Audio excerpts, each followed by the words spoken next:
But this weekend saw the annual conference of Reform UK, led by Richard Tice, and a party that hopes to steal the clothes of the Conservatives, particularly if they collapse at the next election. Well, the jewel in the crown of this new movement is unquestionably a good friend of mine, former government minister and broadcaster Anne Widdecombe, who wowed the crowd at yesterday's event. I meant, have you had enough of this government? Have you had enough of a load of talk and no action? Have you had enough of an opposition which changes its mind every 2 seconds and sends us all dizzy with U-turns? Now, if you really have had enough, if you really want change, then there is only one way of going about that, and that is to reject comprehensively what we have now. A masterclass in oratory, and I'm delighted to say that Anne Widdecombe joins me now. Anne, congratulations on your fantastic speech. It reminds us what we're missing not having you in public life, but of course my many viewers love watching you every Sunday night. Can Reform UK replace the Conservatives as the party of the right in the long term, and if the Tories collapse, which they may in a year's time? Yes, I think it can, because we stand for common sense. We are interested not in banning smoking, but in banning illegal immigration. I think our priorities are widely shared amongst the population. And so, yes, I think we can replace the Tories. And the only thing that would stop us would be if the Tories became Tories. But I don't see any sign of that. No, and how did the speech go down yesterday? I mean, I could hear the applause. Tell me about the experience this weekend as you took your part in this annual conference of Reform UK. Well, it was a tremendous conference, let me say that. The hall was absolutely packed. We had over 1,000 people, and when you think this is a small party, and the energy was huge, nothing like the vibes that were coming over from the Tory conference. And as for the Lib Dems, I've forgotten even what their conference was like. This was a very, very memorable conference. And of course, once upon a time, I used to speak at Conservative Party conference and then at the Brexit Party rallies. But this was something else again. Can you now rule out ever becoming a member of the Conservatives? Well, I think they've ruled it out for me because, as I've just said, they're not Conservatives.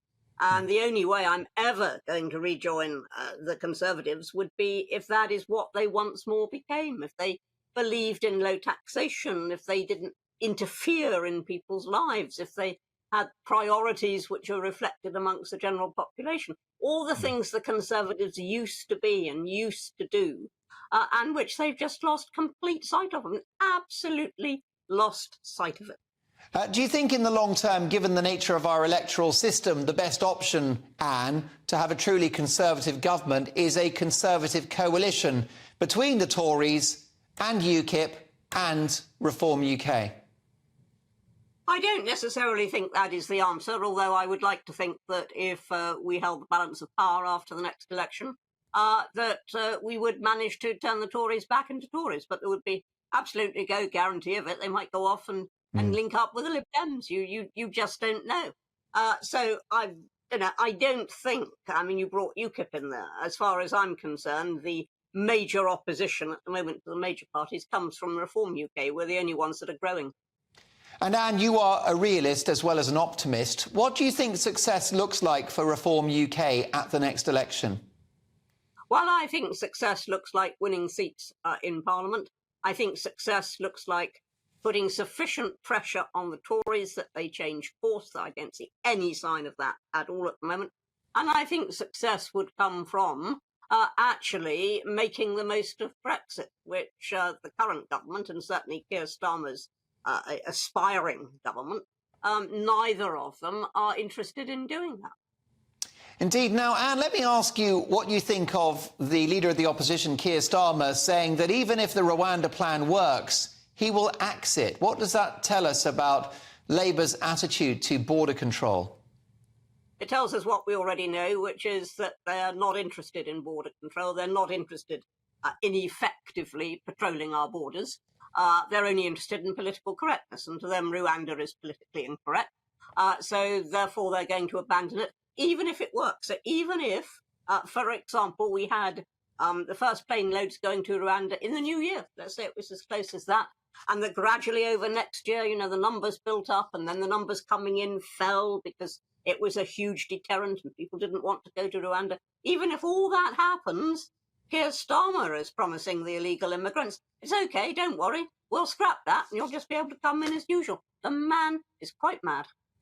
Now, Anne, I know that you want neither a Conservative or a Labour government, but do you think a victory for Keir Starmer in a year's time would be a cleansing moment for our democracy, given that this government seemed to have run out of steam? No, I don't think it would be cleansing at all. I think it would be a disaster. I think that what Keir Starmer offers, for example, is greater closeness to Europe. It's equally high taxation, if not higher than we've got at the moment. It's much less determination to control the borders. I think everything Keir offers. Mark you, when he does offer something, 5 minutes later he's changed his mind. So you're not quite certain what his programme is. But so far, what he's offered does not attract me. And the only thing that is going to put it right is either if we have a reform government or the Conservatives rediscover their conservatism. And as I say, no sign of that whatever. This is a party with an 80 majority, and it couldn't have made a bigger hash of being in government if it had actually set out to do so. And a fabulous speech at Reform UK conference yesterday, and we look forward to seeing you in a week's time, the remarkable Anne Widdecombe.